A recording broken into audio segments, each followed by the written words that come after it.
Five Nights at Freddy's Security Breach disappointed many veteran fans of the FNAF series. Overambition combined with the lack of quality control caused it to be a soulless and generally boring game to play, but above all, it lacked a significant horror element. The FNAF series once prided itself on the fact that it was actually scary. Scott Cawthon originally crafted the games with multiple aspects that contributed to the eeriness that made the games creepy. The art style, sound design, character designs, and so many more aspects made the original FNAF games truly terrifying. But unfortunately, that scariness has been ripped from the series. Since Security Breach, the FNAF series has been leaning more toward fun and lighthearted gameplay with silly jump scares and less toward actual horror games. I think this is even the case with Help Wanted 2. Even though I think Help Wanted 2 is the best entry in the FNAF series, it's far from the scariest. The game is filled to the brim with minigames that have that suspense factor that we've all grown to love, but that's all they really have. Help Wanted 1 even had some of the same issues, minus the minigames based on the original FNAF games, of course, and the only other aspect that made those games scary was the fact that they were VR games. They were scary for the realism of feeling like you're actually in the game. So why aren't these games scary anymore? What caused the removal of many aspects that made the FNAF series so popular in the first place? There are two things I want to discuss: atmosphere and audience. These two aspects have caused a sort of tonal shift in the FNAF franchise, and they have ultimately changed the design philosophy of the games moving forward. This is partially due to the FNAF series becoming a semi-AAA franchise. As mentioned before, the overambition started with Security Breach, and since then, they have been trying to appeal to a wider audience of fans, mainly younger fans. Like it or not, the FNAF series is very popular with younger fans. Just walk into a local GameStop or Hot Topic and you'll see mountains of FNAF toys, plushies, action figures, and other memorabilia. Knowing the audience of the franchise, it's obvious why they would want to change the design of the games to make them more appealing to a younger audience. And then that opens up a gateway to more game sales, which would then lead to more merch purchases, which would then lead to more money in the devs' pockets. But what changes are necessary to make the game appealing to a younger audience? This is where the atmosphere comes in. Look at Security Breach. The Pizzaplex is filled to the brim with bright and vibrant colors. That automatically knocks off some horror points because you're constantly running around in an environment that doesn't closely resemble anything scary in the first place. I feel like the reason why the OG FNAF games were so successful was due to the environments. The first game is obviously the best example of this. Right away, you get a feeling of uneasiness almost. There's no music, no bright visuals or images, it's just you sitting in a security office in the middle of the night. That is what makes this game truly scary. The suspense of being jump scared, sure, may contribute to it, but it's the scenario you're set in that gives FNAF the biggest horror element. This applies to the character designs as well. Look at the OG gang, Freddy, Bonnie, Chica, and Foxy. Just looking in from an outside perspective, these things don't look all that scary, but when you see them under the bleak and dim lighting on the cameras, while eerie sound effects and whatnot are present, then, well, yeah,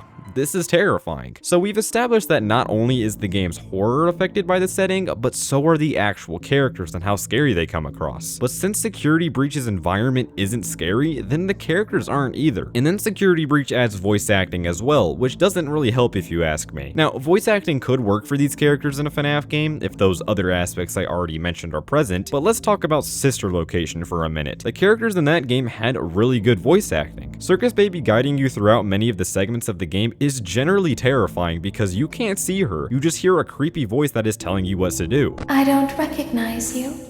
You are new. I remember this scenario, however. This goes for the other characters as well because you can't easily see them in the dark rooms that you're playing through. Like, imagine if you were playing the Breaker Room minigame and Funtime Freddy just walked up to you and started talking. That would just be funny if anything. The creepiness of these characters is purely determined by how the world around them is perceived by the player, and Security Breach doesn't do that any favors. But then of course we have Ruin, which does the environment right. Everything is worn down and abandoned, so these animatronics actually look pretty terrifying. But this is where another issue comes into play. With the setup of Ruin taking the DNA of Security Breach, which, you know, it is a DLC, so it's understandable, but there's just not much suspense anymore. If you've played Ruin, then you know what I'm talking about. The gameplay loop is not nearly as intense as the OG FNAF games. You can still get jump scared if you wait around for too long, but that's only if you keep the mask on for a long time. You're not constantly checking cameras or looking for animatronics, you just basically have to complete these simple tasks under a time limit. That suspense also contributes to the horror factor of the game by keeping you on your toes. And then finally, we have have help wanted too, which, as much as I love the game, there are no scary minigames besides the sister location ones. Other than that, we have a cooking minigame, a log ride minigame, and just a bunch of stuff like that. It's very unfortunate because they did a fantastic job at making the sister location minigames in particular very terrifying. And while the other minigames are fun, they're not scary at all. I mean, I have to give credit where credit is due. They all have a little spooky element to them, but it's nothing that'll put you on edge. So yeah, the games haven't been scary in a while, but unfortunately, this lack of horror is present in other pieces of FNAF media as well. If you've seen the FNAF movie, then you know exactly what I'm talking about. The movie itself was decent, but every time it acted like a horror film, they completely turned it around and just threw the scariness out the window. I really have no idea why they decided to film a fort building scene with the animatronics, because from that point onward,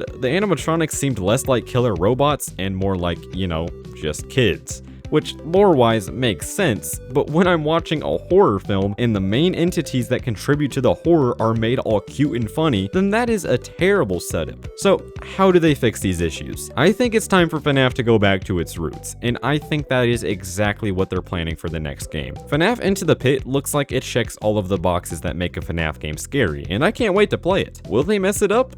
Who knows? But from the looks of things, this game looks like it's taking DNA from the OG FNAF formula, rather than continuing what was established in Security Breach and beyond. That's all for me, guys. Thank you all so much for watching, and I'll see you all later.